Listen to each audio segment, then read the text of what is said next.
Suara gemuruh gong leluhur mengguncang balai ritual klan Huo. Malam itu langit memerah, seolah para dewa sendiri menutup mata atas apa yang hendak terjadi. Di tengah lingkaran altar, Ho Lianfeng berdiri dengan pakaian compang-camping, tangan terikat rantai besi. Rambutnya yang hitam kusut menutupi sebagian wajah. Semua mata memandangnya seolah ia adalah kutukan yang hendak dibuang dari dunia. Para tetua berdiri berderet dengan jubah api merah darah. Huo Changye melangkah maju. Wajahnya memancarkan kebencian yang terlalu dalam untuk disembunyikan. Ia mengangkat tongkat upacara, suaranya serak seperti kayu terbakar. Ho Lianfeng, lahir dengan api roh abu-abu. Kau adalah noda dalam garis keturunan api suci kami. Demi keselamatan klan, malam ini kami memurnikanmu. Di barisan kerumunan, Huo Xianyin menggigit bibir, matanya bergetar. Tetapi tubuhnya tetap kaku seolah ia dipaksa menonton eksekusi yang tidak ia sepenuhnya setujui. Patriark Ho Jentao hanya berdiri diam di belakangnya. Ekspresinya tenang namun matanya memantulkan cahaya aneh, seolah ia tahu sesuatu yang orang lain tidak. Lianfeng mengangkat wajahnya. Mata itu tidak menunjukkan ketakutan, hanya kehampaan dingin yang seolah berkata, "Aku sudah mati sebelum kalian membunuhku. Kalau kalian pikir aku membawa bencana," gumam Lianfeng pelan, "setidaknya biarkan aku tahu alasan sebenarnya." Namun para tetua tetap membisu. Tidak ada yang berniat memberi jawaban. Lingkaran api dinyalakan bukan api biasa, tetapi api leluhur klan Huo. Api yang hanya digunakan untuk menghukum para pengkhianat. Bara merah keemasan muncul dari simbol-simbol kuno yang terukir di lantai altar, menyala pelan sebelum naik menjadi dinding api yang melingkupi tubuh Lianfeng. Suhu udara meningkat drastis hingga beberapa murid muda menutup hidung untuk menahan panas yang menusuk. Ketika api mulai menjilat kaki Lianfeng, tubuhnya bergetar. Namun ia tidak berteriak. Api itu menyakitkan, lebih menyakitkan dari apapun yang pernah ia alami. Namun di balik rasa terbakar itu, ada sensasi lain yang lebih aneh. Seperti sesuatu dari dalam tubuhnya merespons api itu. Seperti ada yang memanggil, atau bang. Para tetua melihatnya diam saja, dan mereka semakin yakin bahwa ia memang makhluk tak normal. "Bakar sampai tak tersisa!" teriak seorang tetua dari sisi kanan altar. Api melembung, menjulang ke angkasa seperti seekor naga merah yang sedang marah. Namun di tengah kobaran itu tiba-tiba terjadi sesuatu yang tak pernah dicatat dalam sejarah klan. Api leluhur mulai berubah warna. Dari merah keemasan, menjadi merah gelap, lalu ungu pekat. Dan akhirnya, abu-abu. Abu-abu yang memakan cahaya. Abu-abu yang terasa seperti kekosongan dunia. Kerumunan langsung kacau. Tidak mungkin, api leluhur tidak bisa berubah. Apa itu? Matikan ritualnya. Terlambat, formasinya terkunci. Para murid mundur panik, beberapa bahkan berlari keluar balai. Tetau Konji Jemeta, ia mengenali warna itu api bencana.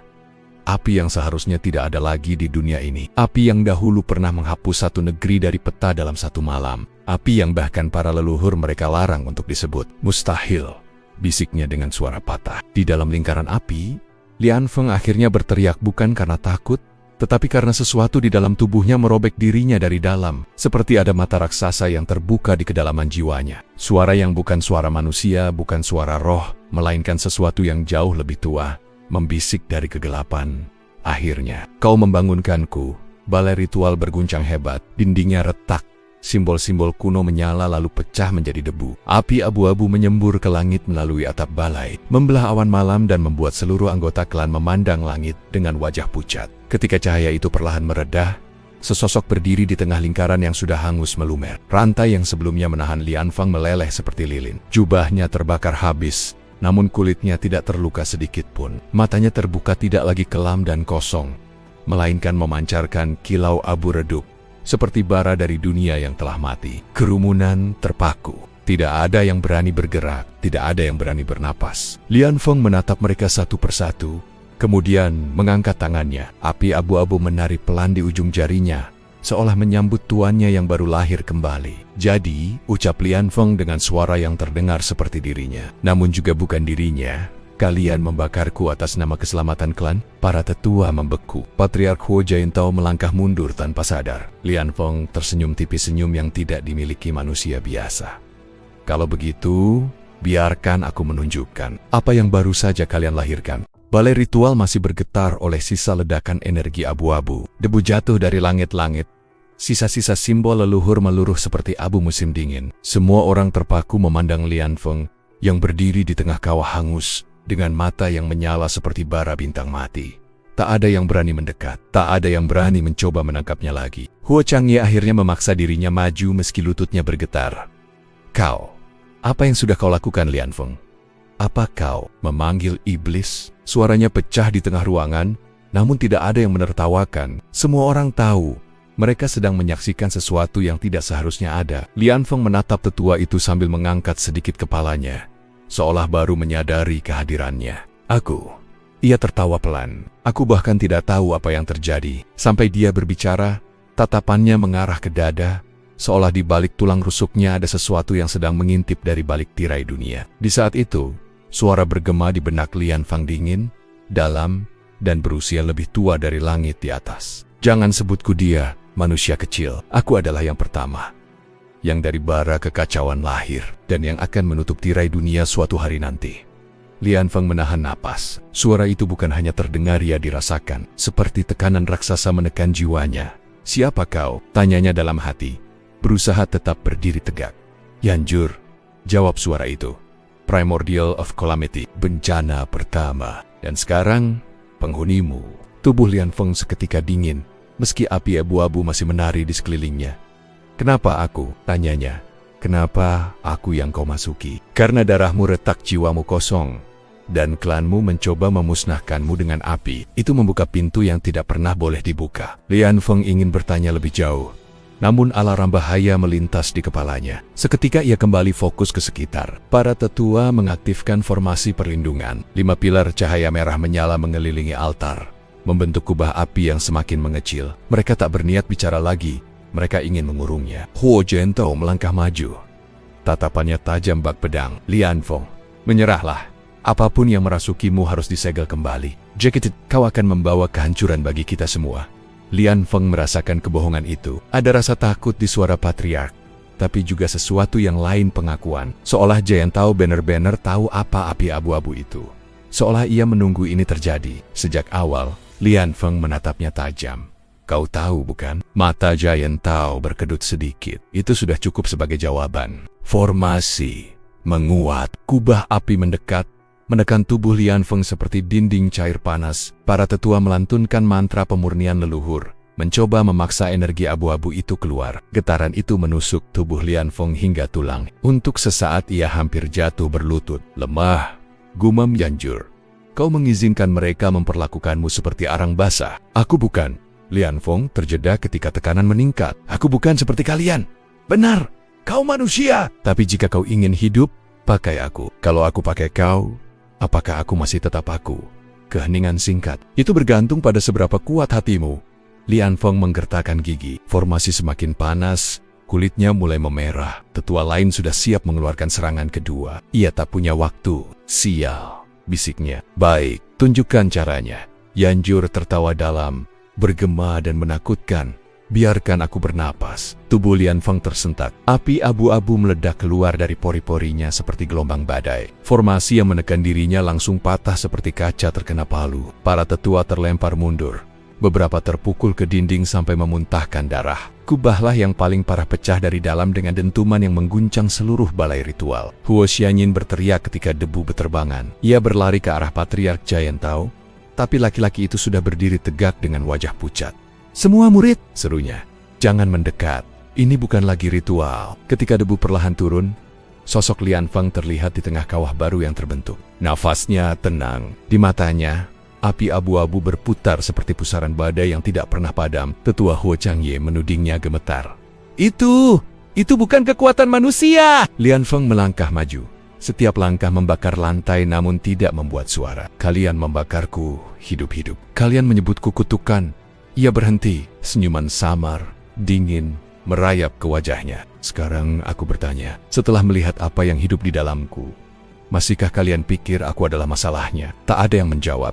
Tak ada yang berani. Angin malam masuk melalui lubang besar di atap ritual. Api abu-abu di sekitar Lian Feng menyala bagaikan nyala lilin di dunia yang hampa. Mulai malam ini, katanya perlahan, kita akan mencari tahu siapa sebenarnya yang membawa bencana pada klan ini. Patriark Zhentao akhirnya bersuara, pelan namun jelas. Huo Lian Feng, kau adalah ancaman bagi dunia. Lian Feng mengerlingkan mata, sedikit memiringkan kepala. Bagus. ujarnya. Dunia yang membiarkan aku dibakar hidup-hidup pantas merasa takut.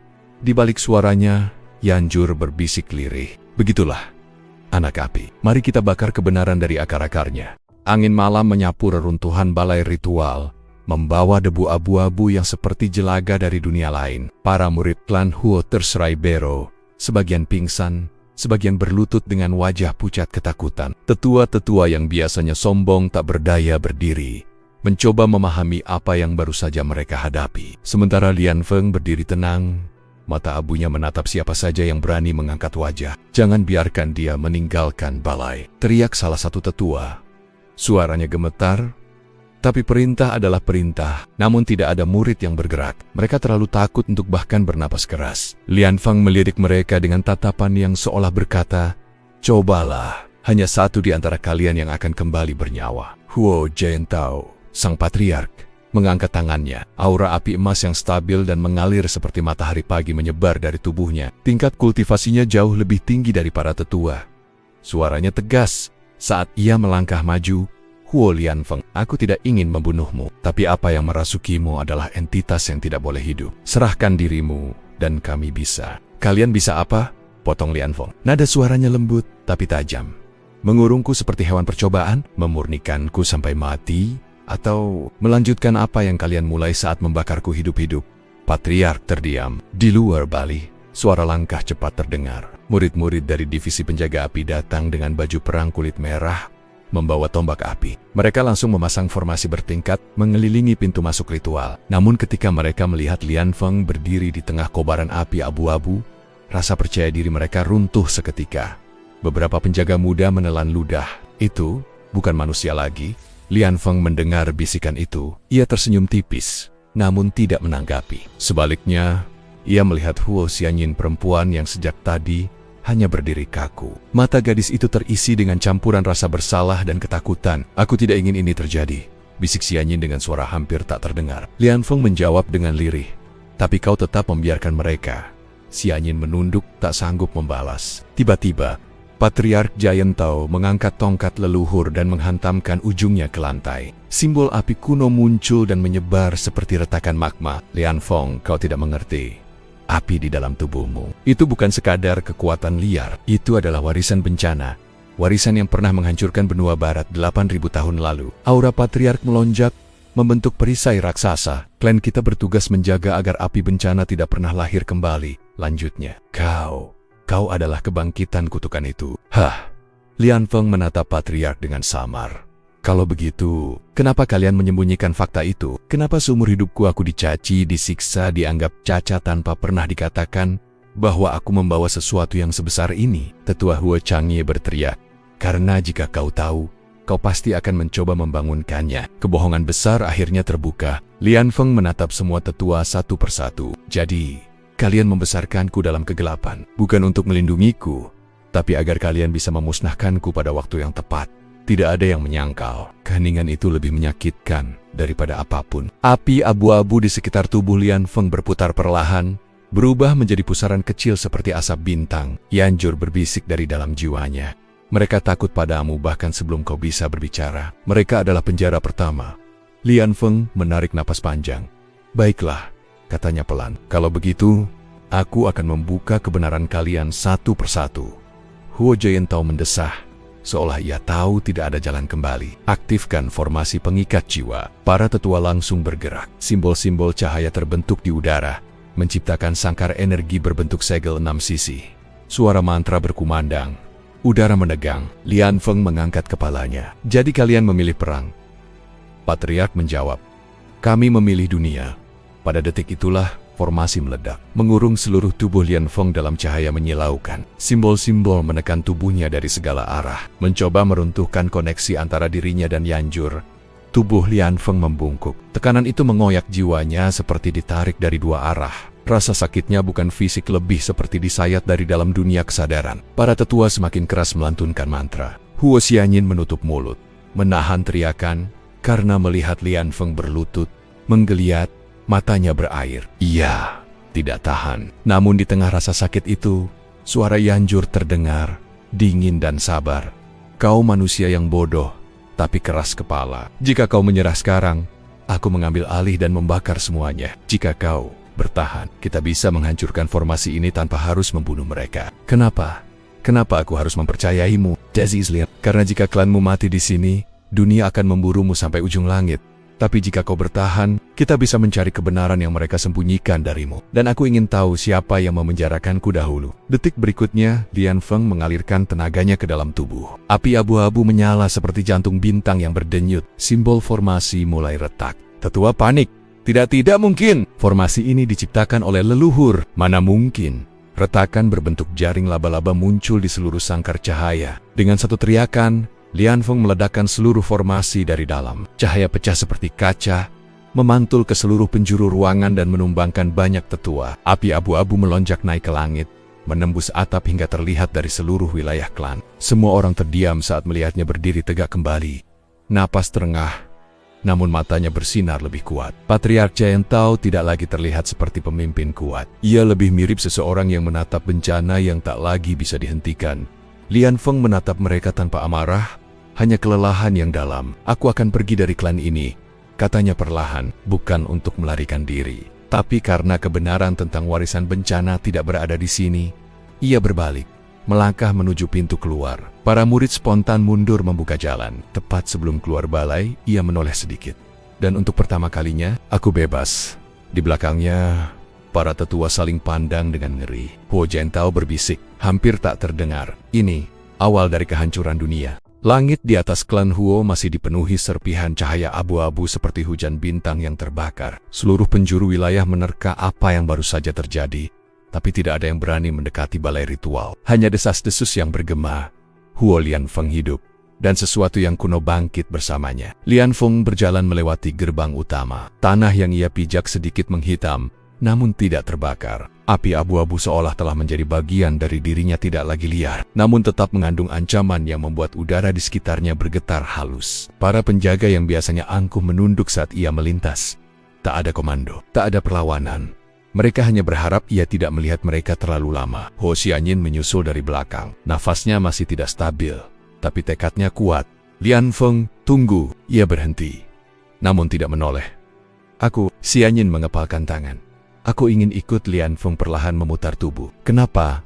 Tanya Lian Feng datar. Karena aku tahu kau tidak akan pernah mempercayai klan ini lagi. Tapi aku tidak ikut dalam keputusan mereka membakarmu. Aku ingin menebus kesalahanku. Lian Feng menatapnya. Ada keheningan panjang. Api abu-abu di matanya berkedip seperti menilai isi hati gadis itu. Xianyin, katanya perlahan, kau tidak perlu menebus apapun. Kesalahan mereka bukan kesalahanmu. Tapi aku tetap tidak menghentikannya. Suara Xianyin pecah. Dan aku tidak bisa lagi tinggal di klan yang membohongi semua orang. Yanjur bergumam dalam jiwa Lian Feng. Gadis ini punya hati kuat, tapi hatinya tidak dibutuhkan dalam perjalananmu. Bencana tidak berjalan dengan beban, namun Lian Feng mengabaikannya. Aku tidak bisa melindungi siapapun, kata Lian Feng lembut namun tegas. Aku bahkan belum tahu bagaimana mengendalikan kekuatan ini. Xianyin tersenyum tipis meski matanya merah. Kalau begitu, izinkan aku yang melindungimu dulu. Jawaban itu membuat Lian Feng terdiam. Ia ingin menolak tapi sebelum ia sempat berbicara, suara langkah ramai muncul dari balik hutan gerbang. 8 murid berpakaian hitam muncul. Tidak seperti penjaga klan biasa, aura mereka lebih dingin, tajam, dan terlatih. Mereka mengenakan emblem divisi pembungkam. Kelompok rahasia yang hanya dipanggil saat klan ingin menghapus seseorang dari dunia. Tempest, pemimpinnya, pria berambut perak dengan tatapan membunuh, melangkah maju. Huo Lian Feng. Suaranya tenang, seperti membaca hukuman. Atas perintah Patriark Giant Tao, kami memerintahkan eksekusimu. Xianyin terkejut. Apa ayah tidak mungkin memerintahkan ini? Pemimpin divisi pembungkam tidak menatapnya. Tugas kami bukan mempertanyakan. Tugas kami menyelesaikan. 8 murid hitam langsung menyebar membentuk formasi lingkaran. Energi mereka bergetar. Bukan energi api, tapi campuran racun, bayangan, dan teknik pembunuhan yang dilarang klan. Lian Feng memejamkan mata sejenak. Jadi mereka masih ingin aku mati. Xianyin berdiri di depan Lian Feng, menghunus pedang merah tipis. Jika kalian ingin menyentuh Lian Feng, kalian harus melewati aku. Para pembunuh itu tidak menganggap ancaman itu serius. Pemimpin berambut perak bergumam, Huo Xianyin, kau tidak seharusnya ikut campur. Lian Feng menyentuh bahu Xianyin. Mundur, mereka datang untukku, bukan untukmu. Xianyin menggeleng keras. Aku tidak akan. Ini perintah. Nada Lian Feng tegas, bukan memaksa, tapi penuh ketegasan yang lahir dari kekuatan baru. Xianyin mundur setengah langkah, hatinya hancur, tapi ia menuruti. Yanjur tertawa lirih dalam jiwa Lian Feng. Manusia lain mencoba membunuhmu lagi. Betapa membosankan. Izinkan aku membakar mereka menjadi debu. Lian Feng menegakkan tubuh. Tidak. Yanjur terdiam. Tidak, aku yang akan menyelesaikan ini, jawab Lian Feng. Para pembunuh bergerak serentak. Seperti bayangan, mereka menyerbu dari 8 arah. Tombak bayangan, belati beracun, dan benang api gelap menghujani tubuh Lian Feng dalam kecepatan yang sulit diikuti mata manusia biasa. Namun api abu-abu di tubuhnya bergerak sendiri, seperti makhluk hidup yang tahu kemana harus melindungi. Setiap serangan yang menyentuhnya berubah menjadi abu sebelum menyentuh kulit. Pemimpin divisi pembungkam mengerutkan kening. Apa itu? Bukan teknik yang dapat dipelajari. Lian Feng melangkah maju. Sekali. Dan hanya dengan satu langkah itu, tekanan udara berubah. Bumi retak, angin tersedot, dan api abu-abu mengalir dari belakang Lian Feng. Membentuk bayangan samar tubuh raksasa seakan Yanjur sedang berdiri di balik dirinya. Meski hanya dalam bentuk energi. Para pembunuh kehilangan keseimbangan. Mereka merasakan ketakutan yang bukan milik manusia. Pemimpin divisi pembungkam mencoba melompat mundur. Tapi Lian Feng mengangkat tangannya perlahan. Dari ujung jarinya, keluar satu percik api abu-abu kecil. Tidak besar, bahkan terlalu kecil untuk disebut serangan. Namun ketika api itu jatuh ke tanah, seluruh lingkaran runtuh. Serangan para pembunuh berhenti. Energi mereka seolah dicuri paksa dari dalam tubuh. Mereka tersungkur, lemah seperti boneka patah tali. Satu serangan kecil, satu langkah, dan divisi pembungkam tak lagi bisa bergerak. Pemimpinnya, napas tersengal, mencoba mengangkat wajah. Kekuatan, apa ini? Ini bukan kultivasi. Lian Feng menatapnya dengan mata abu-abu yang tenang. Ini bukan kekuatan yang kalian pahami. Xianyin memandang adegan itu dengan ngeri sekaligus kagum. Lian Feng menurunkan tangannya. Katakan, pada Patriarch Giant Tao. Ia berhenti sejenak, menunggu bayangan api menari di matanya. Jangan kirim orang yang tidak ingin mati. Pemimpin pembunuh terdiam. Ketika Lian Feng dan Xianyin berjalan pergi, hanya satu kata yang berhasil keluar dari bibirnya. Bencana. Hutan di depan mereka terbuka. Jalan panjang terbentang menuju dunia luas, dunia yang menyimpan kebenaran tentang warisan bencana. Xianyin berjalan di sampingnya. Kemana kita akan pergi? Lian Feng memandang cakrawala. Aku merasakan panggilan, katanya lirih. Di luar sana, ada sesuatu yang menunggu. Sesuatu yang terkait dengan Yanjur. Yanjur bergumam penuh kepuasan. Akhirnya, kita memulai perjalanan yang sebenarnya. Dengan langkah pertama keluar dari wilayah klan, angin malam membawa suara jauh seperti gema bencana yang tertidur selama ribuan tahun. Dan Huo Lian Feng kini berjalan menuju takdir yang lebih besar dari yang pernah ia bayangkan. Percikan api liar menari dari tubuh Chuan Lai setiap kali ia menarik napas. Kini, setelah memakan jantung abu naga, ia mampu merasakan setiap helai energi panas yang berputar di dalam meridian tubuhnya. Namun kekuatan baru ini tidak datang tanpa harga. Suara-suara aneh mulai berbisik dari dalam bara yang mengalir di darahnya. Di lembah terpencil itu, kabut kelabu menutupi langit. Jing Yue berdiri tak jauh, menatapnya dengan tatapan serius namun tak berani mendekat terlalu dekat. Energi itu seperti bukan dari dunia kita, gumamnya. Chuan Lai diam. Tetapi bola matanya memantulkan api berwarna hitam yang semakin sering muncul sejak malam pembantaiannya. Tiba-tiba tanah di bawah mereka bergetar pelan. Dari celah tebing yang retak, muncul asap hitam yang berputar naik. Jing Yue mundur beberapa langkah. Itu formasi segel kuno. Seseorang mengaktifkannya, katanya panik. Chuan Lai langsung menajamkan indranya. Tidak, ada sesuatu yang mencoba keluar, balasnya. Retakan membesar, dan dari dalamnya, sebuah tangan raksasa yang terbuat dari arang bergerak naik, seperti bangkai dewa yang terbakar ribuan tahun. Jing Yue langsung menarik pedangnya, namun aura kehadiran makhluk itu membuat lututnya hampir gemetar. Tetapi Chuan Lai justru melangkah maju, seperti tertarik oleh sesuatu dari makhluk raksasa itu. Makhluk arang itu mengangkat kepalanya, mata kosong yang menyala dari dalam bara, namun menatap langsung ke arah Chuan Lai. Warisan, api, pemusnah. Akhirnya, kembali. Suara itu bergetar seperti gunung runtuh. Jing Yue terpana. Makhluk sebesar itu seharusnya ingin menghancurkan apapun, namun justru menyapa Chuan Lai. Dalam sekejap, arang raksasa itu memecah menjadi ribuan serpihan bara hitam yang melayang mengelilingi Chuan Lai. Jing Yue menjerit, "Hati-hati." itu bisa menghancurkan tubuhmu. Namun Chuan Lai tidak bergerak seakan tubuhnya memahami bahwa ini bukanlah serangan. Serpihan-serpihan itu melingkar membentuk lingkaran runik di udara. Dari dalam lingkaran itu, seberkas cahaya merah pekat muncul dan membentuk simbol menyerupai mata api yang mengawasi dunia. Cahaya itu menggoreskan sesuatu di dada Chuan Lai, seperti ukiran yang menyatu dengan kulitnya. Rasa sakitnya luar biasa, membuat tubuhnya bergetar. Jing Yue berlari ke arahnya. Namun dorongan energi panas melemparkannya mundur. Ia mencoba bangkit, namun panasnya menghanguskan tanah di sekeliling Chuan Lai.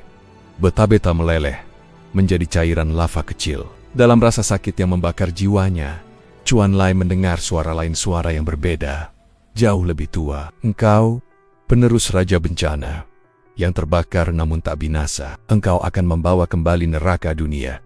Tubuh Chuan Lai tiba-tiba terangkat, dikelilingi aura api hitam pekat yang menggulung seperti badai. Rambutnya berkibar liar, dan di punggungnya muncul bayangan singa api raksasa dengan 2 tanduk patah, simbol kuno yang pernah hilang dari sejarah. Saat energi itu mereda, Chuan Lai jatuh berlutut. Jing Yue akhirnya berhasil mencapai sisinya. Ia menyentuh bahunya dengan hati-hati. Kau, apa yang terjadi? Matamu berubah menjadi merah hitam. Chuan Lai menarik napas dalam, dan dengan suara serak ia menjawab, aku baru saja menerima bagian pertama dari garis keturunan Yan Mingtian, Raja Bencana pertama. Jing Yue terdiam. Nama itu Yan Mingtian adalah legenda paling gelap di dalam catatan kuno. Penguasa neraka dunia yang pernah memusnahkan 3 sekte dalam satu malam hanya dengan menghembuskan api dari napasnya. Seketika, langit di atas mereka retak seperti kaca, lalu kembali utuh. Chuan Lai menatapnya dengan tatapan tajam. Jing Yue, katanya, mereka yang membakar tubuhku. Tidak tahu apa yang sedang mereka bangkitkan. Ia mengepalkan tangannya, dan di antara jarinya muncul api hitam pekat yang menyala tanpa memancarkan panas seperti api biasa, lebih seperti mengikis keberadaan apapun yang disentuhnya. Ini baru permulaan, lanjutnya. Namun jauh di langit, seseorang sedang memperhatikan mereka. Siluet seorang lelaki berambut putih panjang, dengan jubah hitam dan mata redup seperti arang mati. Wajahnya dipenuhi bekas luka yang seolah terbakar dari dalam. Ia tersenyum tipis. Akhirnya, pewaris itu muncul. Dalam gumamannya, terdengar nama yang membuat langit dingin. Chuan Lai, mari kita lihat apakah kau layak menjadi Raja Bencana berikutnya. Episode berikutnya semakin gila. Angin kering berhembus melintasi padang abu. Chuan Lai berdiri di hadapan gerbang kayu raksasa yang dulu ia kenal begitu baik, gerbang klan Chuan, tempat yang membakarnya hidup-hidup, tempat keluarganya sendiri melemparkannya ke dalam api, dan menuduhnya pembawa sial. Kini, setelah menerima warisan dari Raja Bencana pertama, ia kembali, bukan untuk meminta penjelasan, tetapi untuk menagih sesuatu yang lebih berat, kebenaran yang mereka sembunyikan. Jing Yue menatap gerbang itu dengan rasa gelisah. Kau yakin mau kesini dulu? Klanmu pasti menyebarkan kabar bahwa kau mati. Kalau mereka tahu kau hidup, biarkan mereka tahu, jawab Chuan Lai tanpa menoleh. Api hitam halus berputar pelan di sekitar pergelangan tangannya, seperti napas makhluk buas yang sedang ditahan agar tidak mengamuk. Gerbang itu perlahan terbuka. 2 penjaga berhenti berbicara ketika melihat siluet seseorang dengan aura panas yang membuat udara bergelombang. Salah satunya memicingkan mata, lalu wajahnya memucat. Itu tidak mungkin, Chuan Lai. Penjaga lainnya segera berteriak, panggil Tupua, orang yang sudah mati kembali. Dalam hitungan detik, halaman depan klan dipenuhi bisikan. Para murid muda menatapnya seperti melihat hantu. Beberapa mundur ketakutan. Beberapa lain justru menatapnya dengan kebencian lama yang belum padam. Namun yang membuat suasana berubah adalah munculnya sosok yang berwibawa Chuan Hai. Tetua ketiga, lelaki yang dulu memimpin ritual pembakaran. Tatapan Chuan Hai mengeras. Kau seharusnya menjadi abu di dasar tungku. Suaranya dingin, namun ia tidak bisa menyembunyikan keterkejutannya. Chuan Lai melangkah maju. Sayangnya, kalian gagal. Chuan Hai mendengus. Kau pikir kami takut? Kau masih serangga tak berguna. Bahkan, jika kau selamat dari api, kau tidak pantas kembali membawa nama klan Chuan. Saat kata-kata itu diucapkan, simbol di dada Chuan Lai, ukiran pusaka warisan Yan Mingtian berdenyut, seperti mata iblis yang terbuka. Udara di sekitar mereka langsung menghangus, membuat beberapa murid mundur panik ketika ujung pakaian mereka mulai terbakar tanpa api. Jing Yue berbisik, tenang, jangan terbawa darah warisan itu. Namun Chuan Lai hanya menatap Chuan Hai dengan sorot mata merah hitam yang tidak dimiliki manusia biasa. Aku datang bukan untuk bergabung kembali, katanya perlahan, tapi untuk bertanya kenapa kalian membakarku hidup-hidup. Pertanyaan itu membuat keheningan jatuh seperti palu raksasa. Murid-murid bertukar pandang. Beberapa tetua lain muncul. Chuan Zhen, Chuan Chu, dan Chuan Jin. Mereka semua bersikap seolah Chuan Lai adalah kutukan yang kembali menghantui. Tetua Chuan Jin menjawab dengan nada jijik. Karena kau membawa darah terkutuk, karena itu kau harus dimusnahkan sebelum membawa bencana pada klan. Darah apa? Tanya Chuan Lai datar. Namun mereka tidak sempat menjawab. Langit berguncang, tekanan spiritual turun, menyapu halaman klan. Dari gerbang belakang, seorang lelaki berambut putih panjang berjalan dengan langkah lambat, disertai aura panas tak terlihat, yang membuat pepohonan di sekitar layu seketika. Zheng Yu Mimikhat, bukan tetua klanmu. Chuan Lai mengenali sosok itu. Lelaki yang mengawasinya dari langit pada akhir episode sebelumnya. Tapi mengapa ia ada di sini? Para tetua klan Chuan membungkuk. Salam hormat kepada penjaga sekte Arang Abadi, Tuan Bai Lianfeng. Nama itu membuat Chuan Lai mengerutkan dahi. Bai Lianfeng menatapnya dengan mata tenang, namun mengandung bara kuno. Jadi ini anak yang kalian coba musnahkan? Chuan Hai mencoba menjelaskan.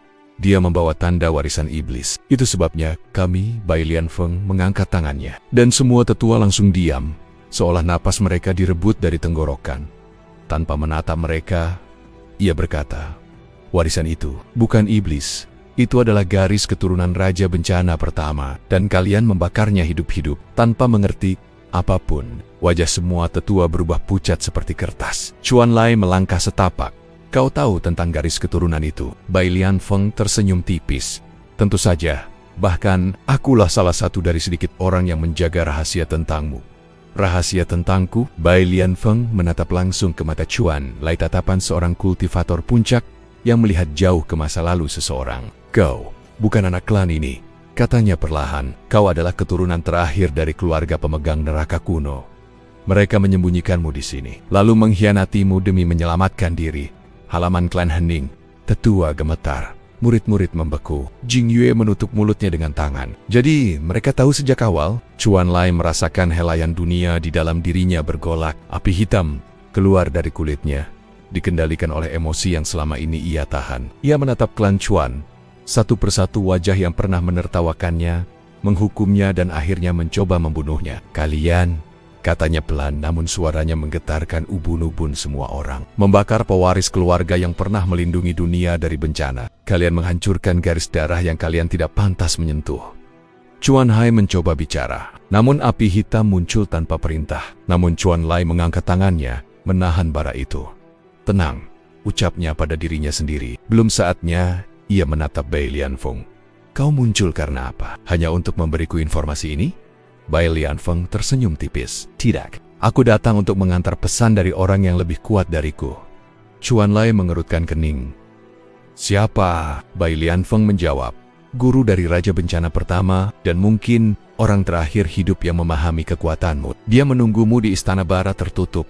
Gemuruh terdengar dari kejauhan. Tanah bergetar, langit berubah merah padam.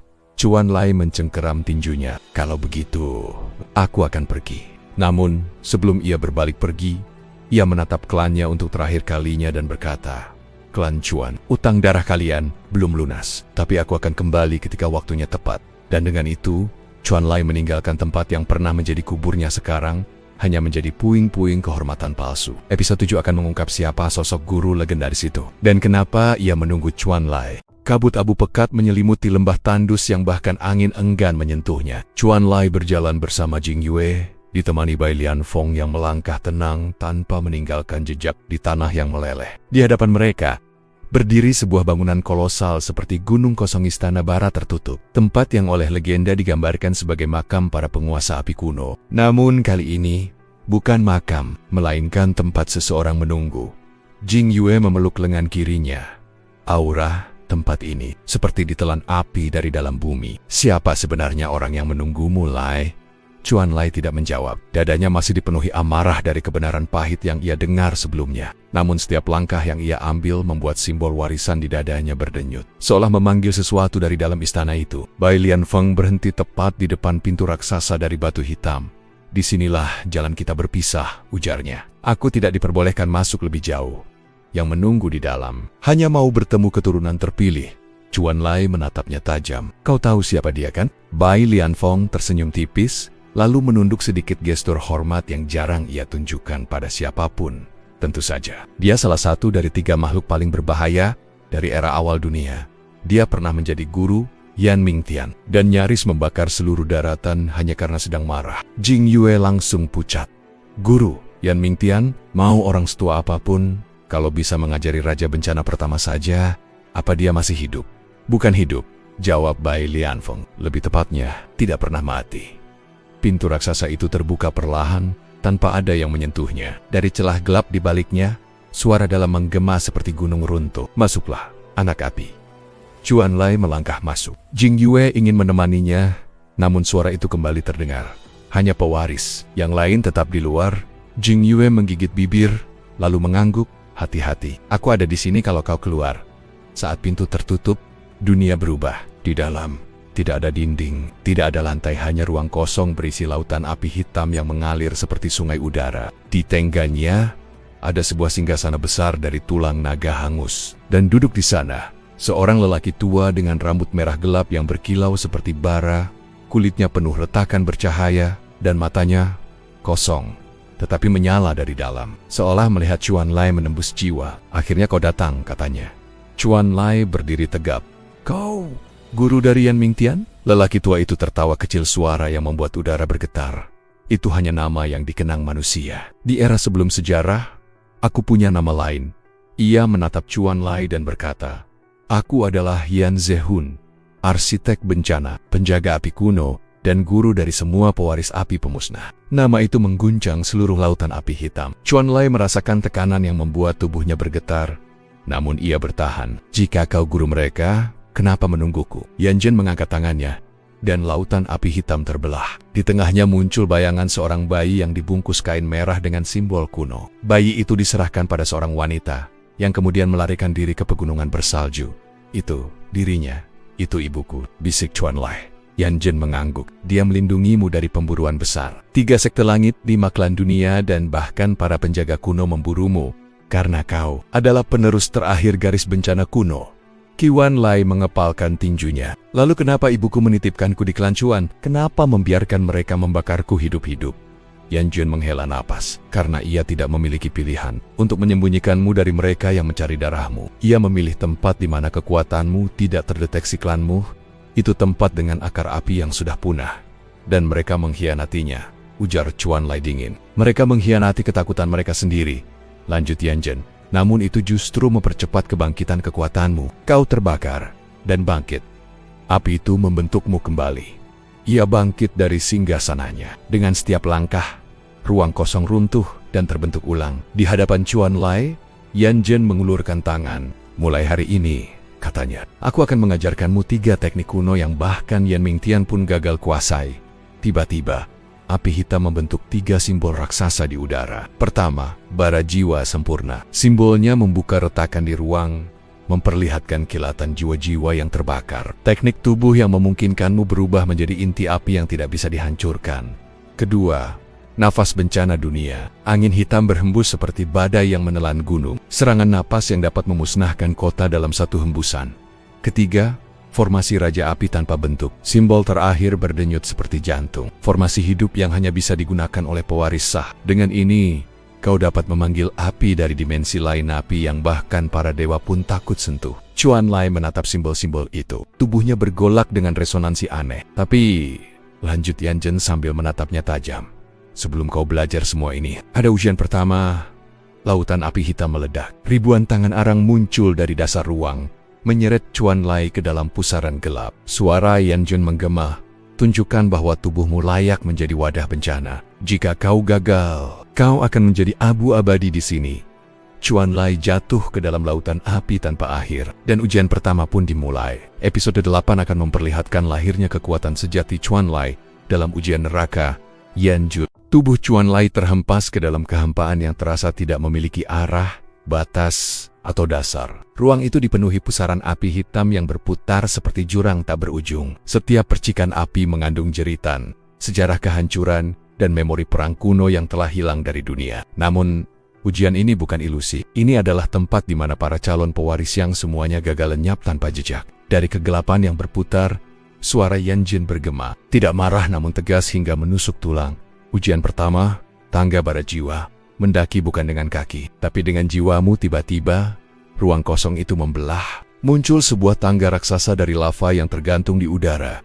Namun tangga itu bukan benar-benar tangga melainkan rangkaian ingatan manusia yang terbakar. Bergerak, menjerit, berubah bentuk. Setiap anak tangga seperti makhluk hidup yang mencoba menggigit, menelan, atau menghapus keberadaan seseorang. Chuan Lai berdiri di dasar. Jing Yue yang berada di luar istana tak tahu apa yang terjadi. Bai Lianfeng bahkan tidak bisa menembus dinding energi untuk mengintip. Hanya ketegangan dan getaran cahaya hitam yang sesekali terlihat dari celah pintu. Di dalam, Chuan Lai mengatur napas ini. Ujian jiwaku.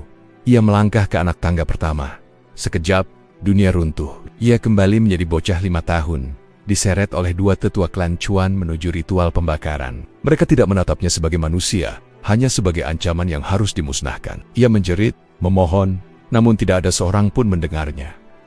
Anak tangga kedua, ia melihat ibunya, tertekan, ketakutan, memandang langit seolah sedang menunggu seseorang. Lalu memeluk bayi kecil dirinya sebelum berlari menuju lembah bersalju. Suara langkah pengejar terdengar dari segala arah. Napasnya penuh rasa cemas. Lalu bayangan api besar memotong memorinya. Anak tangga ketiga, ia melihat dirinya sendiri terbakar. Dagingnya meleleh, tulangnya retak. Murid-murid klan bersorak. Tetua memalingkan wajah. Tidak ada belas kasihan, tidak ada harapan, hanya rasa sakit yang menolak mati. Chuan Lai mengertakkan gigi. Ini semua masa laluku. Api hitam di tubuhnya merespon seakan menghisap rasa sakit itu dan menjadikannya kekuatan.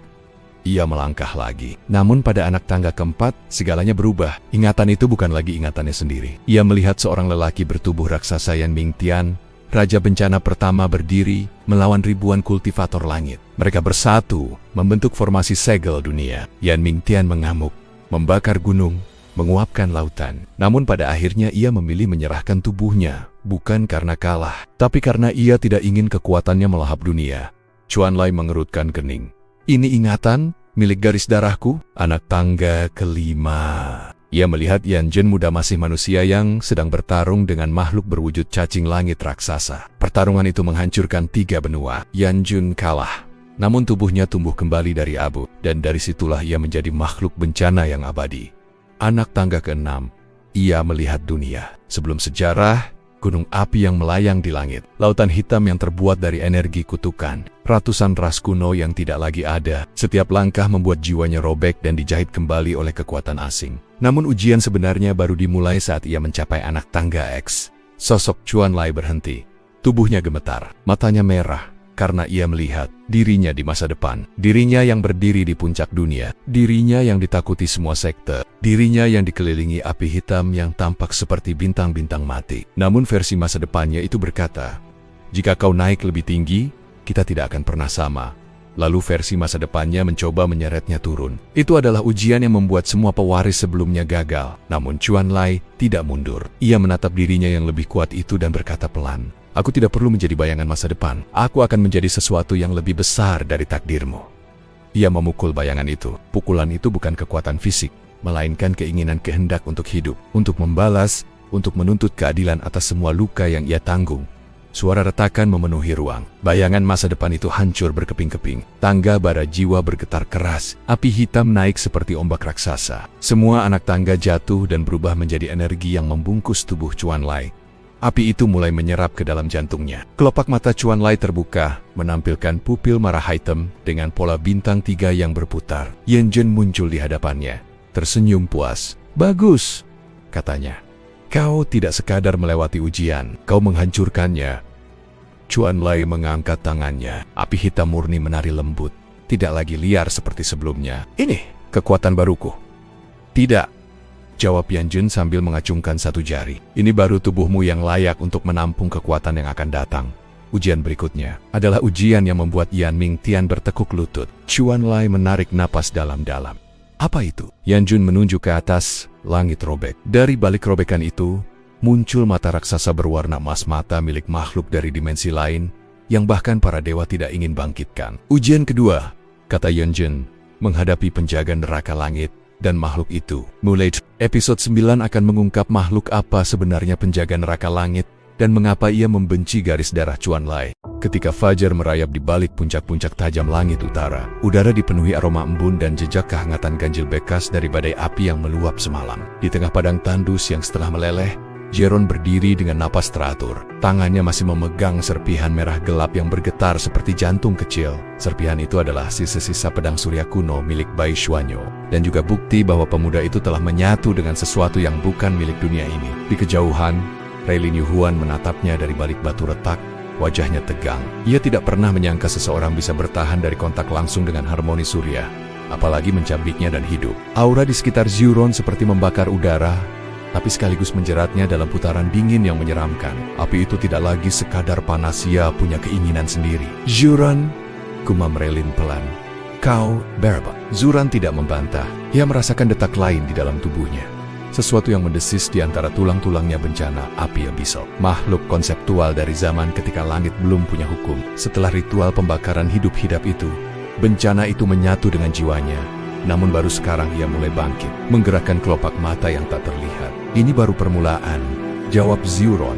Suaranya dalam dan tenang, tetapi penuh getaran liar yang mengusik jiwa Railin. Hanya beberapa langkah dari mereka, tanah terbelah dengan suara patah yang menggema. Dari celah itu merembes asap keperakan, lalu muncul sesuatu spora roh. Sekilas tampak tenang, namun ketika disentuh cahaya pagi, mereka berubah menjadi ratusan mulut kecil yang menggigit udara.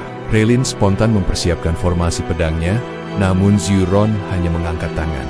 Satu bisikan, satu percikan, dan seluruh spora itu menghilang, bukan terbakar, tapi dihapus dari keberadaan Ralin Gemitar. Ini bukan kemampuan api, tapi fenomena penghapusan hukum, sesuatu yang bahkan para sesepuh sekte tidak mampu lakukan tanpa altar. Ziuron memandang telapak tangannya, seolah tak yakin apakah ia masih manusia. Api hitam samar berjatuhan dari jari-jari Nia seperti kelopak bunga yang terbakar dari dalam. Sebelum mereka bisa membahasnya, suara gemuruh pecah dari langit. Awan robek oleh 9 bayangan divisi penjaga langit sekte Yauken. Mereka turun dengan armor putih keperakan yang memantulkan matahari. Setiap orang membawa artefak pengikat yang dirancang khusus untuk menangani makhluk di luar hukum. Di tengah mereka, berdiri pemuda bersurai perak dengan tatapan menusuk Heng Daojin, murid genius yang pernah mengalahkan 10 tetua muda sekaligus. Sikapnya dingin, penuh keangkuhan aristokrat yang terlatih sejak kecil. Ziuron, serunya lantang, atas perintah para tetua dan demi stabilitas langit utara, kau harus menyerahkan tubuhmu untuk penyegelan. Ziuron tak bergerak, jadi mereka takut. Tidak hanya mereka, Heng Daojin menatapnya dengan ngeri halus di balik arogansinya. Dunia ini pun takut. Railin maju satu langkah, mencoba menahan konflik. Tunggu, dia bukan ancaman. Namun sebelum ia selesai bicara, Daojin mengangkat lembing suci berukir 9 garis hukum. Cahaya putih mengalir turun seperti air suci dari surga. Jika kau tetap menolak, maka aku Heng Daojin akan menghabisimu atas nama langit. Kata-kata itu menghantam udara. Belum sempat Railin merespons, api hitam di sekitar Ziuron menggulung seperti kabut hidup. Bencana dalam dirinya bangun sepenuhnya. Ziuron menatap 9 penjaga itu. Matanya seperti 2 matahari suram yang siap meledak. Aku hanya ingin hidup, tapi kalau kalian memaksa, api itu naik.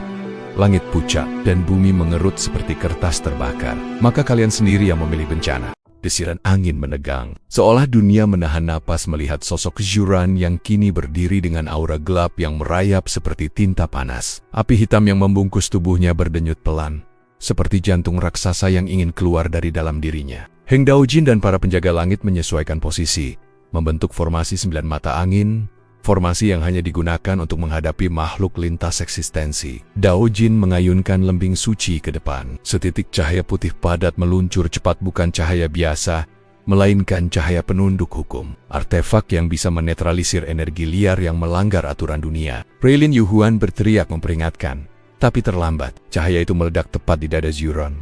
Namun bukannya terpental atau tersayat, tubuh Ziuron justru menelan cahaya itu. Api hitamnya berputar, memakan semua hukum yang dikandung energi tersebut. Seolah seluruh kekuatan yang harusnya memadamkan dirinya, malah menjadi makanan bagi sesuatu di dalam tubuhnya. Mata Heng Daojin melebar. Itu mustahil menurut seluruh aturan yang ia pelajari selama hidup. Dalam sekejap, para penjaga mulai ragu. Aura Ziuron menjadi semakin liar, tak hanya panas, tapi menyiratkan kecacatan ruang. Seolah setiap langkahnya bisa merobek lembaran realitas. Daerah sekitar mereka mulai bergetar. Bata meliang, tanah terangkat, dan udara seolah mengalir mundur. Dia bukan manusia, bisik salah satu penjaga langit dengan suara pecah. Dia, bencana yang diberi daging. Ziron menatap mereka, dan ada sekilas kesedihan di sorot matanya. Aku tidak memilih ini, tapi aku tidak akan membiarkan siapapun mengendalikan hidupku lagi. Apinya tiba-tiba melonjak, membentuk dua sayap kabut hitam raksasa. Ketika sayap itu mengepak, dunia seperti terseret ke arah Ziron. Para penjaga menancapkan artefak mereka ke tanah, menciptakan ratusan segel bercahaya untuk menahan tarikan itu. Daojin memukul tanah dengan lembingnya hingga muncul simulakrum naga langit yang membungkus tubuhnya, meningkatkan kekuatan pertahanannya berkali-kali lipat. Namun, tarikan itu bukan sekadar kekuatan fisik. Api Ziron menyentuh sesuatu yang lebih dalam, seperti mencoba menarik jiwa mereka keluar dari tubuh. Satu persatu para penjaga mulai goyah, kulit mereka memucat, mata mereka melebar ketika merasakan adanya lubang hitam kecil yang terbuka di tengah medan. Railin Yuhuan tak tahan lagi. Ia melompat ke depan, memanggil pedang roh Yuhuan yang bercahaya biru kehijauan. Ia mengayun sekali, menebas udara, menciptakan gelombang energi yang membelah tarik monorik itu, dan membuka jalan antara Ziron dan para penjaga. Ziron, hentikan, mereka tidak tahu apa yang sebenarnya terjadi padamu, teriak Railin, wajahnya penuh ketakutan dan keputusasaan. Suaranya seperti palu yang menghajar hati Ziron. Api hitamnya bergetar, seolah bingung. Bencana dalam dirinya berdesis tidak suka, tetapi jiwa Ziron masih menolak kehilangan kendali. Pada saat itulah Daojin berteriak kalang kabut, "Sekarang, formasi kandang surga!" 9 penjaga mengangkat artefak mereka ke langit. Cahaya emas pucat menjalin simpul-simpul rumit, membentuk kubah besar seperti sangkar raksasa. Kubah itu turun menimpa Ziron dengan kecepatan mustahil. Railin mencoba menerobos, tapi Daojin menghadangnya dan melemparkannya ke belakang dengan dorongan angin suci. Begitu kubah itu menyentuh tanah, api hitam Ziron meledak. Angin panas merobek pepohonan, membuat tanah pecah menjadi gurun retak. Namun kubah itu tetap bertahan. Aura dalam sangkar itu memaksa api hitam menyusut, menekan bencana agar tidak meluap. Ziron merintih. Tubuhnya bergetar seperti dua jiwa sedang bertarung di dalam dada yang sama. Api hitam meronta, berusaha menembus dinding sangkar. Tapi setiap kali tersentuh, energinya menguap menjadi serpihan cahaya. "Ini menyakitkan," bisik Ziron. Lututnya menyentuh tanah. Daojin menatapnya dengan campuran dendam dan rasa bersalah. "Maafkan aku, tapi dunia ini tidak bisa mempertaruhkan keselamatannya padamu." Para penjaga bersiap menyegel sangkar selamanya. Namun, sebelum segel terakhir selesai, tanah di bawah mereka membelah. Dan dari retakan itu muncul suara berat, kuno, dan mengerikan. "Beraninya kalian menyentuh wadahku." Suhu turun drastis dalam hitungan detik. Langit, tanah, dan sangkar suci semuanya retak bersamaan. Para penjaga terkapar. Api hitam Ziron meletus tanpa bentuk, berubah menjadi bayangan raksasa yang menutupi matahari. Railin menjerit ketakutan, bukan pada Ziron, tetapi pada sesuatu yang bangun di dalam dirinya. Sesuatu yang bahkan para tetua pun tidak pernah usahakan untuk bangkit. Raja Bencana membuka matanya. Retakan demi retakan menjalar di langit seperti urat hitam yang tumbuh liar. Cahaya matahari memudar, tergantikan oleh warna kibu-abuan yang seolah menguras kehidupan dari dunia. Para penjaga langit yang tersisa terkapar, sebagian pingsan, sebagian mencoba berdiri sambil menggigil bukan karena dingin, tapi karena tekanan tak terlihat yang menekan jiwa mereka. Di tengah semua kekacauan itu, Ziron berlutut di dalam sangkar yang sudah setengah hancur. Api hitam melonjak dari tubuhnya, berubah menjadi bayangan raksasa di belakangnya. Bayangan itu tidak memiliki bentuk pasti, tapi seluruh makhluk yang melihatnya langsung memahami satu hal. Itu bukan roh, bukan iblis, bukan dua. Itu adalah konsep dari kehancuran itu sendiri. Railin Yuhuan terduduk, matanya melebar saat merasakan kehadiran raksasa itu menyentuh pikirannya. Tubuhnya serasa berubah menjadi kaca tipis. Satu ide muncul di benaknya, bukan miliknya sendiri, melainkan suara dari bayangan itu. "Lahirkanlah kehancuran, dan kau akan bebas dari penderitaan." Railin menggigit bibir hingga berdarah, memaksa dirinya sadar. "Ziron, dengarkan aku, itu bukan kau." Ziron mengangkat wajahnya perlahan. Mata itu bukan lagi dua mata manusia, melainkan dua pusaran hitam dengan kilatan merah yang menari di dalamnya. Namun di kedalaman terdalam, Railin masih melihat secercah manusia yang berjuang. Sangkar suci kembali retak. Energi bencana mendesak keluar. Heng Daojin yang sejak tadi berdiri paling teguh akhirnya memaksa tubuhnya bangkit. Peluh bercampur darah mengalir di pelipisnya. Dengan langkah limbung namun penuh tekad, ia menancapkan lembing suci ke tanah, memanggil formasi terakhir yang ia miliki. Formasi pemaku surga. Ia berteriak, suaranya pecah. 3 pilar cahaya turun dari langit, menghantam titik-titik penting di sekitar sangkar. Berusaha memaku energi Ziron, agar tidak bangkit sepenuhnya. Cahaya itu menusuk bayangan bencana, memaksanya menciut sedikit. Namun hanya sedikit. Bayangan itu bergeming lalu bergerak. Meski hanya sepersekian inci, tapi itu cukup membuat semua penjaga langit terjatuh seperti boneka yang diputus talinya. Daojin terbatuk darah. Tidak mungkin. Formasi tingkat surga. Ditahan begitu saja. Bayangan itu menunduk. Matanya atau sesuatu yang menyerupai mata melirik Daojin. Dalam sekejap, seluruh perlawanan Daojin pecah seperti kaca. Ia terlempar beberapa meter, menghantam batu hingga tubuhnya terbenam di dalamnya. Darah mengalir dari 7 lubang di wajahnya. Ralin berlari menghampirinya. Daojin, jangan baikara kau harus. Daojin meraih kerah bajunya, menatapnya dengan mata melemah. Railin, kau harus lari. Raja Bencana bukan sesuatu yang bisa kalian jinakan. Railin menggertakkan gigi. Kalau aku kabur sekarang, siapa yang akan menyelamatkan Ziron? Daojin ingin membalas, tapi tubuhnya runtuh. Sangkar akhirnya runtuh sepenuhnya. Ziron berdiri, namun bukan lagi sebagai manusia biasa. Api hitam melingkar seperti jubah hidup di punggungnya. Bayangan besar di belakangnya berjalan setengah langkah bersama dirinya. Setiap gerakan keduanya bersinkronisasi, seolah bayangan itu mengajarinya cara berdiri sebagai sesuatu yang jauh lebih tinggi dari manusia. Railin mendekatinya perlahan. Ziron, kau dengar aku kan? Kau bukan alat. Kau bukan bencana, kau. Ziron menoleh. Suara dalam dirinya, suara bencana berbicara melalui bibirnya. Aku adalah kehancuran yang dibangkitkan oleh api manusia. Dan kini dunia akan menuai hasilnya. Railin merasakan jantungnya hampir berhenti. Namun tiba-tiba, pupil Ziron bergetar. Suara lain muncul. Lebih lirih, lebih manusiawi aku. Bukan milikmu. Bayangan bencana meraung, dan seluruh langit bergetar seperti gong raksasa dipukul 1000 kali. Tubuh Ziron tersentak. Keduanya, Shuron dan entitas bencana, bertempur dalam satu tubuh. Retakan mulai muncul di kulitnya, seperti cahaya merah tua berusaha merobeknya dari dalam. Api hitam berkedut liar. Energi liar meluap tanpa arah, membuat ganeng-ganeng kecil di sekitar mereka runtuh dalam diam. Railin menangis. Jangan mati, jangan hilang. Dalam sepersekian detik, seluruh dunia berhenti. Lalu 2 ledakan besar terjadi. Tidak ada panas, tidak ada cahaya, hanya hening. Lalu angin yang berembus dari pusat ledakan membawa debu yang jatuh perlahan. Ketika debu itu mereda, Ziron masih berdiri. Tapi bayangannya tidak lagi raksasa bencana, tidak lagi kabut hitam tak berbentuk. Bayangannya kini berubah menjadi sosok berbentuk manusia, tinggi dan kurus seperti siluet api yang menjelma wujud. Ia membuka mata merah bercahaya darah. Dan untuk pertama kalinya, ia berbicara dengan suara jelas. Bukan raungan bencana. Aku adalah entitas ke-11, Raja Bencana Api Abyssal. Ia menatap Railin.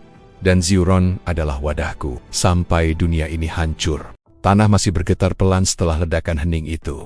Seakan bumi belum sepenuhnya mampu menerima apa yang baru saja terjadi. Debu turun perlahan, membentuk kabut tipis yang menutupi medan yang hancur seperti bekas perang dewa. Railin Yuhuan berdiri terpaku. Tubuhnya belum berhenti gemetar ketika menatap 2 sosok di depannya, Shuron dan bayangannya. Atau lebih tepatnya, entitas yang baru saja mengumumkan dirinya. Bayangan itu kini tampak seperti pria jangkung dengan tubuh yang dibentuk dari api hitam cair. Permukaannya bergerak seperti aliran tinta yang hidup. Wajahnya tidak sepenuhnya jelas, tetapi matanya, mata merah itu seperti 2 bintang bencana yang mengintai segala kemungkinan kehancuran. Railin bahkan tak berani bernapas, sementara Ziron berdiri tepat di depan sosok itu, seolah keduanya terhubung oleh benang tak terlihat. Bahu Ziron naik turun, napasnya berat seperti ia baru saja berlari dari maut, padahal ia baru saja bertarung melawan sesuatu dalam dirinya sendiri. Ziron, panggil Railin lemah, suaranya hampir tak terdengar. Ziron menoleh perlahan. Mata yang menatap Railin bukan 100% milik pria yang ia kenal. Ada kilau merah samar yang bukan manusia. Tapi ia tersenyum tipis. Masih ada kehangatan di sana. Aku masih di sini, katanya. Meski suaranya terdengar pecah, seakan 2 suara mencoba keluar melalui satu mulut. Setidaknya, untuk saat ini, bayangan itu Raja Bencana Api Abyssal melangkah maju. Setiap langkahnya membuat tanah retak kecil. Ia tidak memancarkan panas, namun udara di sekelilingnya terdistorsi seperti kain yang ditarik paksa. Jangan salah paham, ujarnya dengan suara dalam yang bergetar. Aku tidak terikat padamu, manusia. Ia mengangkat wajah. Aku memilih bertahan di tubuh ini sampai waktuku tiba. Para penjaga langit yang selamat menatap dengan ketakutan panik. Mereka merangkak mundur. Wajah pucat dan mata kosong, seperti melihat mimpi buruk yang terlalu nyata. Tidak satu pun dari mereka berani mendekat lagi. Heng Daojin, meski terluka parah, memaksa tubuhnya berdiri sambil memegang lembingnya sebagai penopang. Ia memandang Zhuron tanpa kebencian, hanya ketakutan yang ia tutup dengan sedikit keberanian. Zhuron, ia terengah. Apakah kau sadar apa yang telah bangkit dalam dirimu? Zhuron memejamkan mata sejenak, mendengarkan bisikan yang tak terlihat di dalam kepalanya. Ketika ia membuka mata lagi, ada kesedihan yang mendalam. Ya, dan aku tahu, jika aku kehilangan kendali lagi, dunia ini tidak akan punya waktu untuk menyesal. Bayangan itu terkekeh pelan tawanya seperti suara bara yang patah. Kehilangan kendali, kau pikir kau bisa mengendalikan aku? Ia mendekat pada Zhuron lalu menanduk. Suaranya rendah penuh ancaman halus. Zhuron, kau hanyalah pintu. Aku adalah isinya. Raylin spontan berdiri di antara mereka. Pedang di tangan meski ia tahu itu tidak berguna. Kalau dia pintu, katanya tegas, aku akan memastikan pintu itu tidak pernah dibuka paksa. Bayangan itu menatapnya lama. Tidak marah, tidak jengkel, hanya tertarik. Makhluk kecil dengan keberanian besar. Kau tidak tahu apa yang kau lindungi. Raylin menggenggam pedang lebih erat. Aku tidak perlu tahu semua. Yang aku tahu, Zhuron tidak ingin menghancurkan dunia ini. Zhuron tersenyum samar, meski wajahnya tampak letih. Terima kasih, Raylin. Untuk sesaat, dunia hening lagi. Kemudian bayangan itu menengadah ke langit. Awan yang sebelumnya retak mulai bergerak mundur. Seolah langit sendiri takut berada terlalu dekat dengannya. Aku tidak peduli pada dunia ini, ujar Raja Bencana Dingin. Tapi aku peduli pada hukum yang telah mengurungku selama 100.000 tahun. Dunia ini membakar wadahku berkali-kali. Dan kalian pikir aku akan duduk diam? Ia mengepalkan tangan dan seluruh lembing milik para penjaga meleleh begitu saja, berubah menjadi cairan logam yang menetes ke tanah. Penjaga-penjaga itu menjerit panik. Zhuron, bayangan itu melanjutkan. Segera, aku akan memanggil kembali bagian tubuhku yang tersebar di seluruh benua. Ketika itu selesai, kau tidak lagi dibutuhkan. Tubuh Zhuron tersentak. Ia segera menatap bayangan itu dengan mata melebar. Tidak. Jika kau mengambil lebih banyak, aku mungkin tidak akan bertahan. Bayangan itu menatapnya, lalu berkata dengan nada datar. Benar, Ralen Mimikik, kau tidak boleh. Bayangan itu mengabaikannya lalu memundurkan diri beberapa langkah. Seolah kembali ke posisi semula di belakang Zhuron. Tapi aku dapat memberikan waktu, katanya pelan. Karena tubuh ini, meski lemah, memiliki sesuatu yang bahkan aku butuh. Zhuron menelan ludah. Apa? Bayangan itu menunjuk tepat ke dadanya, ke jantung Zhuron. Keinginanmu untuk hidup. Seketika, bayangan itu melebur menjadi asap hitam dan kembali masuk ke tubuh Zhuron seperti kabut yang disedot ke ruang hampa. Zhuron terjatuh. Raylin segera menangkapnya. Tubuhnya panas dan dingin sekaligus, seperti dua musim bertabrakan dalam satu tubuh manusia. Dia belum pergi, bisik Zhuron. Dia hanya tidur, menunggu. Raylin mengepalkan tangan. Kalau begitu kita buat dia tidak pernah menemukan apa yang dia cari. Zhuron menatapnya, lemah tapi tersenyum. Ini akan sulit. Ia menoleh ke arah para penjaga yang masih gemetar, lalu ke langit yang mulai menutup kembali retakannya. Karena mulai sekarang bukan hanya para tetua sekte, tapi seluruh benua akan memburuku. Raylin mengangguk. Kalau begitu, biarkan mereka. Ia menatap Zhuron dengan tekad. Kita bertarung. Di kejauhan, suara genderang langit mulai berdentum tanda bahwa para penjaga wilayah dan sek-sek besar telah merasakan gangguan besar. Buruannya sudah dimulai. Dan Zhuron kini bukan hanya manusia. Ia adalah wadah hidup Raja Bencana. Dan setiap langkahnya dapat mengubah arah dunia. Langit timur perlahan memudar menuju malam. Namun tak satupun bintang berani muncul. Seolah alam sendiri menahan napas, menunggu apa yang akan terjadi setelah kebangkitan entitas bencana itu. Di sebuah bukit berbatu yang sunyi, Zhuron duduk bersandar pada batu besar. Napasnya masih tak stabil. Tubuhnya terlihat normal, tapi bayangan di belakangnya bergerak tidak sesuai cahaya, seakan hidup dengan kehendaknya sendiri. Raylin Yuhuan menjaga jarak beberapa langkah, memeriksa sekeliling dengan pedang di tangan. Meski kelelahan, ia tetap waspada. Para pengintai sekte besar pasti sudah bergerak. Kita harus terus berpindah. Zhuron menutup mata. Aku butuh beberapa menit lagi. Energinya masih kacau. Dia belum sepenuhnya tertidur. Raylin menatap bayangan itu. Bayangan yang kadang memanjang seperti akar api hitam, kadang merapat seperti asap pekat. Berapa lama dia bisa tertidur? Zhuron tertawa pahit. Kalau aku tahu, aku sudah tidur bersama dia sejak dulu. Tak jauh dari sana di lengket yang gelap, puluhan simbol bercahaya melayang seperti bintang. Formasi besar dengan pola spiral menutup seluruh wilayah pegunungan. Bendera-bendera penjaring takdir. Artefak tingkat suci yang hanya digunakan sekte besar. ketika menghadapi monster kelas bencana. Kepulan kabut emas turun dari formasi itu, menampakkan sosok seorang pria tua berambut perak panjang. Jubahnya tertutup simbol-simbol kuno. Mo Shantian, sesepuh utama sekte Pilar Bintang. Di belakangnya berdiri 4 tua lainnya, masing-masing membawa pusaka besar. Salah satunya seorang wanita dengan mata dingin dan rambut biru, Tuayan Nianfei, ahli formasi yang dikabarkan mampu mengunci naga hidup ke tanah tanpa menyentuhnya. Mo Shantian berbicara pelan namun tegas. Bencana itu telah bangkit, meski hanya sebagian. Jika wadahnya mencapai tahap kehancuran tubuh, kita tidak akan punya cara untuk menghentikannya. Salah satu tetua mengerutkan dahi. Tapi target kita manusia biasa yang dipaksa menjadi wadah. Jika kita membunuhnya sekarang, tidakkah itu akan memicu entitas itu bangkit sepenuhnya? Yen Nianfei menjawab tanpa ragu. Lebih baik menghadapi bencana tanpa wadah, daripada menunggu sambil melihat entitas itu tumbuh stabil melalui tubuhnya. Kita harus menghancurkan wadahnya sebelum dia berkembang. Mereka semua mengangguk. Formasi penjara langit mulai bergerak ke arah bukit tempat Zuron berada. Di bukit yang sama, Raylin merasakan hawa dingin meski tidak ada angin. Zuron, ada sesuatu yang turun dari langit. Zuron membuka mata, pupil hitamnya berubah merah tipis. Mereka cepat sekali. Bayangan di belakangnya bergerak, seperti merasakan ancaman. Energi hitam mengalir di punggung Zuron, membuat tubuhnya tersentak. Raylin maju 1 langkah. Jangan biarkan dia menguasaimu. Zuron menggigit bibir, menahan energi liar itu. Aku mencoba tapi semakin dekat para tetua itu, semakin kuat bisikannya. Raylin segera menarik Zuron berdiri. Kita pergi sekarang. Namun sebelum mereka sempat bergerak, seluruh bukit diterangi cahaya formasi besar. Puluhan lingkaran runik muncul di udara, mengurung mereka dari segala arah. Di atas mereka, Mo Shantian melayang seperti dewa malam yang turun untuk menghakimi. Nah, katanya dengan suara bergema, kau sudah melakukan hal yang tidak seharusnya. Jika kau menyerah sekarang, kami akan berusaha mengisolasi entitas itu tanpa membunuhmu. Raylin menjerit. Jangan dengarkan dia, itu bohong. Zuron menatap langit.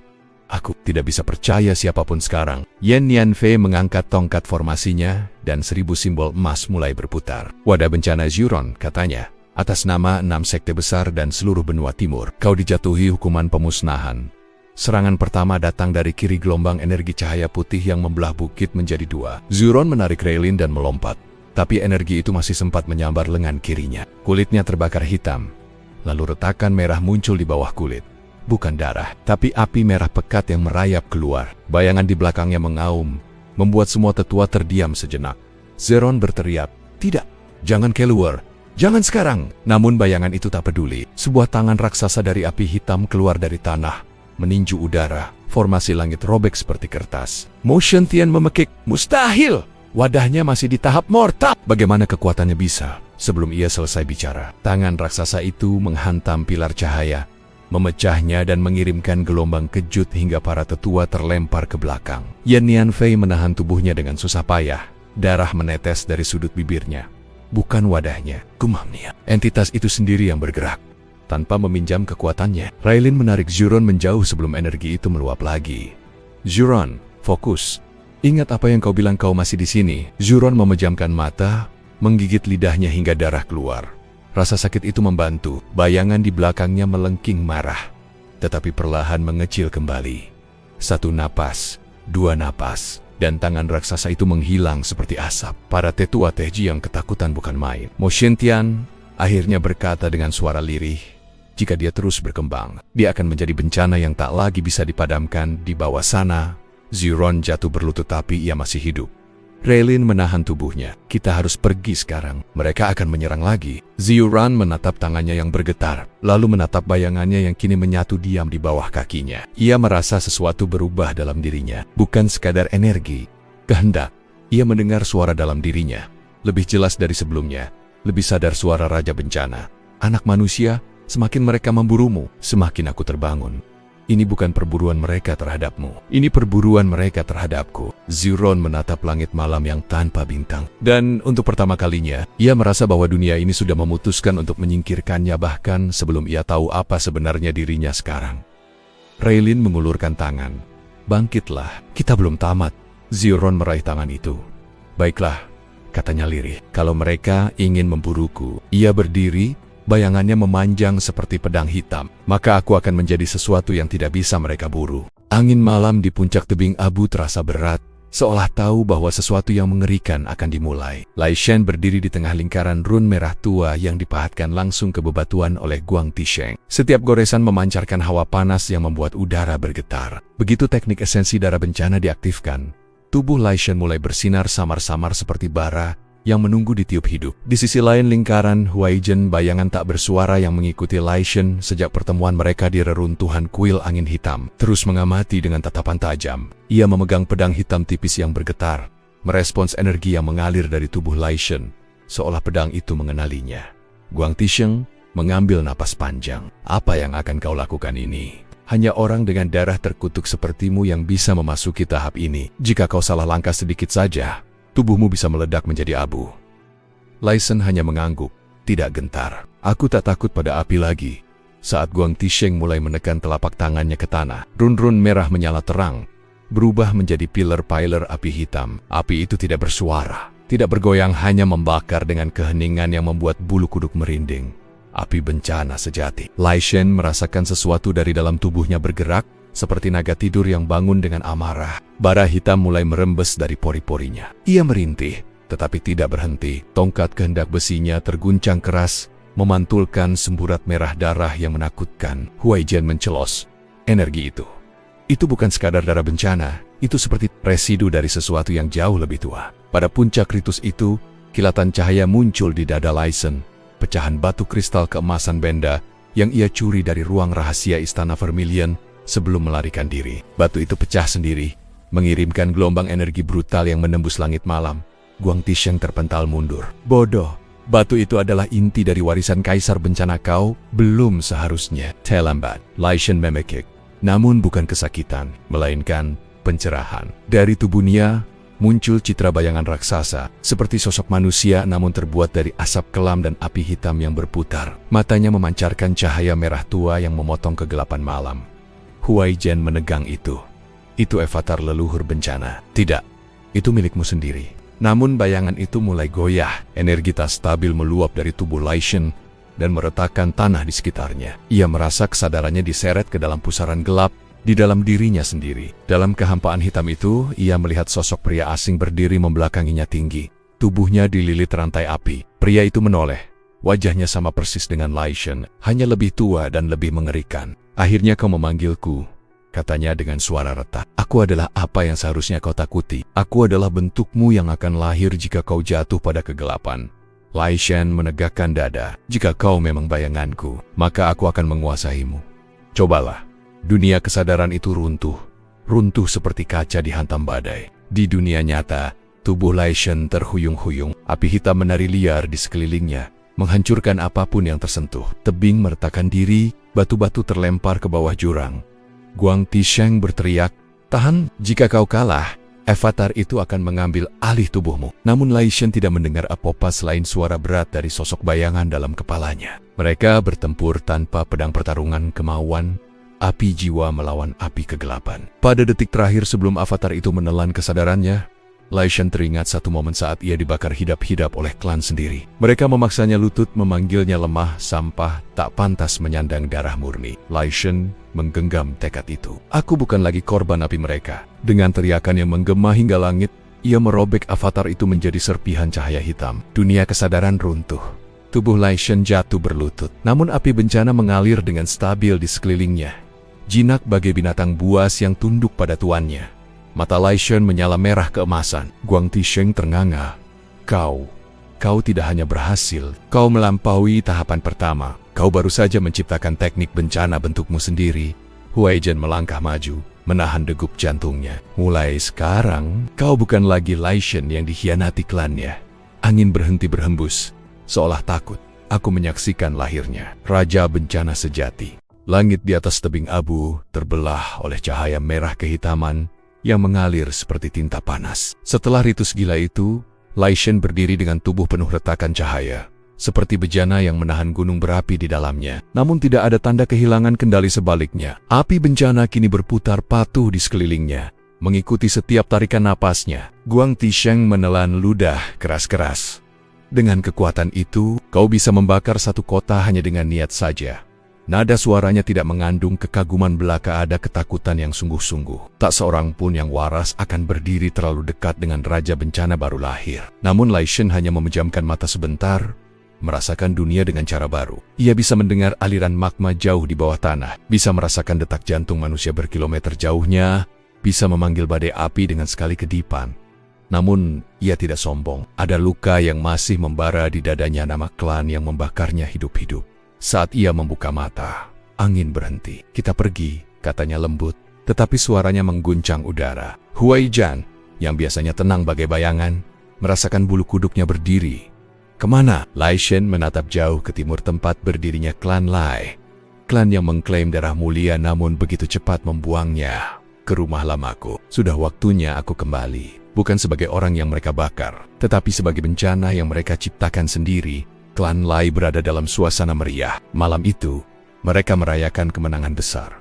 Penaklukan kuil kayu jade. Aula utama dipenuhi nyala lentera emas. Para tetua duduk berjajar sambil meneguk arak mahal, dan para murid berdiri angkuh memamerkan prestasi. Di tengah keramaian itu, Lai Jiaoyu, patriark muda, mengangkat cawan. "Hari ini, kita merayakan kejayaan baru. Semua yang menghalangi klan Lai telah disapu bersih. Dunia akan mengakui kekuatan kita." Tepuk tangan bergemuruh. Namun tepat saat gong perayaan dipukul, suara retak terdengar dari luar gerbang utama. Bukan suara benda jatuh tapi suara realitas yang robek. Para penjaga berlari panik. Lalu tiba-tiba, api hitam menyelimuti langit seperti selimut malam yang dibakar dari dalam. Cahaya lentera padam seketika. Suasana berubah dari pesta menjadi teror. "Patriark, ada seseorang datang." Energinya tak terukur. Lai Jiaoyu mengerutkan kening. Siapa berani? Sebuah sosok melangkah masuk melewati gerbang yang meleleh seperti lilin. Rambut hitam Lai Shen berkibar pelan. Api bencana melingkari tubuhnya seperti mahkota. Seperti tanda keagungan yang tidak boleh disentuh. Semua murid yang pernah menghinanya dulu membeku seketika. "Itu mustahil. Bukankah dia sudah mati?" bisik salah satu dari mereka. Suara bergetar. Lai Jiaoyu berdiri dari singgasananya. "Kau seharusnya terbakar habis." "Mana mungkin?" Gao Lai Shen mengangkat tangannya. Tak ada serangan, tak ada ledakan. Hanya namun senyap itu membuat seluruh aula runtuh bergetar. Api hitam mengalir di lantai seperti kabut tidak panas, tapi menelan cahaya dan keberanian siapapun yang menyentuhnya. "Aku datang bukan untuk balas dendam," kata Lai Shen. Suaranya tenang, terlalu tenang, "karena apa yang kalian lakukan padaku bukan luka, itu kelahiranku." Para tetua tersentak. "Kelahiran? Apa maksudmu?" Lai Shen menatap mereka satu persatu, memandang wajah yang dulu melihatnya sebagai sampah. "Kalian membakarku hidup-hidup untuk menghapus aib dari klan. Tapi api itu justru membangunkanku." Huaijian berdiri di belakangnya, seperti malaikat kematian yang siap turun. Guang Tisheng berdiri jauh di sisi. Wajahnya pucat, bahkan dia pun tahu. Satu kata salah dari klan ini dapat memicu kehancuran total. Lai Jiaoyu mencoba menyembunyikan ketakutan.